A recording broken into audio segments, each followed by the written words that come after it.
Bismillahirrahmanirrahim.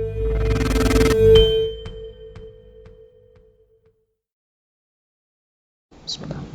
Assalamualaikum warahmatullahi wabarakatuh. Alhamdulillah wassalatu wassalamu ala Rasulillah wa ala alihi wa ashabihi wa man tabi'ahum bi ihsanin ila yaumiddin. Ya ayyuhalladzina amanu taqullaha haqqa tuqatih wa la tamutunna illa wa antum muslimun. Ikhwati fillah rahimani wa rahimakumullah. Alhamdulillah atas karunia dan nikmatnya di kesempatan ini masih kita memiliki waktu untuk kita bisa mengambil faidah dan pelajaran dalam kitab Tauhid, masih bersama pembahasan dalam bab tafsir tauhid wa syahadati alla ilaha illallah. Masuk kepada dalil yang kedua yang disebutkan oleh mu'allif rahimahullah taala, firman Allah dalam surat Az-Zukhruf ayat 26-27 di mana Allah berfirman, wa idz qala Ibrahimu li abihi wa qaumihi innani bara'um mimma ta'budun illa alladzi fatarani fa innahu sayahdin.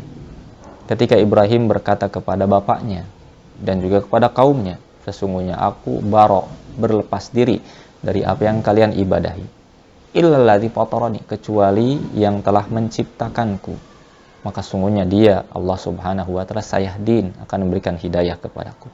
Ikhwati fillah rahimani wa rahimakumullah, Allah mengabarkan di sini tentang ungkapan Ibrahim alaihissalam kepada bapaknya, kepada kaumnya, di mana beliau berlepas diri dari setiap yang diibadahi oleh mereka selain Allah subhanahu wa ta'ala, kecuali yang diibadahi tersebut yaitu yang menciptakannya, yaitu Allah subhanahu wa ta'ala. Ikhwati fillah rahimani wa rahimakumullah, maka dalam ayat tersebut jelas nampak sekali tentang tafsir tauhid dan makna syahadat la ilaha illallah, yaitu harus terkandung di dalamnya an-nafyu wal isbat, menolak setiap yang diibadahi selain Allah dan menetapkan hanya Allah yang diibadahi.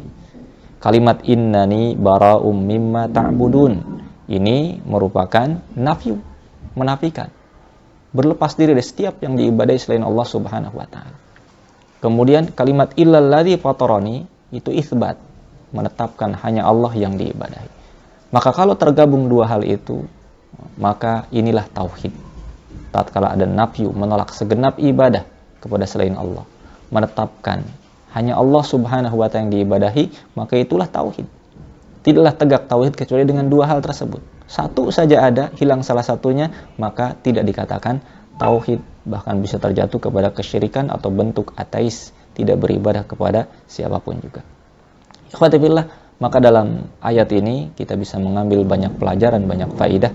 Di antaranya bahwasanya makna kalimat tauhid la ilaha illallah harus terangkum dalamnya dua rukun utama, yaitu an-nafyu yang terkandung dalam kalimat la ilaha, kemudian al-isbat yang terkandung dalam kalimat illallah. Adapun dalam ayat tersebut diungkapkan dengan innani bara'um mimma ta'budun illalladzi fatarani. Yang kedua, pelajaran yang kedua, bahwasanya yang pantas diibadahi yaitu pencipta. Kepada penciptalah kita pantas diibadahi. Pantas kita beribadah kepada Allah semata, dan tidak ada pencipta kecuali Allah subhanahu wa ta'ala. Maka hanya Allah yang pantas diibadahi. Beribadah kepada selain Allah padahal mereka pun diciptakan, maka ini tidak pantas untuk diibadahi, dan peribadahan yang batil.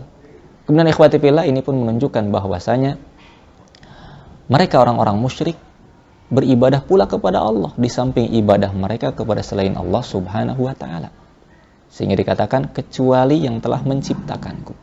Maka mereka beribadah kepada Allah, juga beribadah kepada selain Allah. Tapi tatkala dicampur adukan seperti itu, inilah bentuk kesyirikan.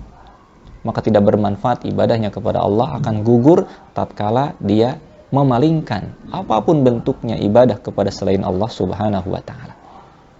Pelajaran yang lain ikhwati fillah, idharul baro'ah, menunjukkan kita harus menampakkan baro', berlepas diri, permusuhan kepada kaum musyrikin dan kepada agama orang-orang musyrik, walaupun mereka itu aqrabu qaribin, orang yang paling dekat, seperti bapaknya, seperti keluarganya, dan seterusnya, sebagaimana Ibrahim berkata kepada bapaknya sesuatu yang tegas, walaupun itu bapaknya sendiri. Tetapi tatkala ini berkaitan dengan ibadah yang hanya ditujukan kepada Allah, maka tidak ada ikatan keluarga itu menghalangi untuk tetap berlepas diri dari agama kaum musyrikin. Ikhwati fillah, semoga Allah senantiasa memberikan hidayah kepada kita sekalian untuk menapaki jalan yang lurus, jalan tauhid, berada di atas kalimat tauhid la ilaha illallah. Barakallahu fikum.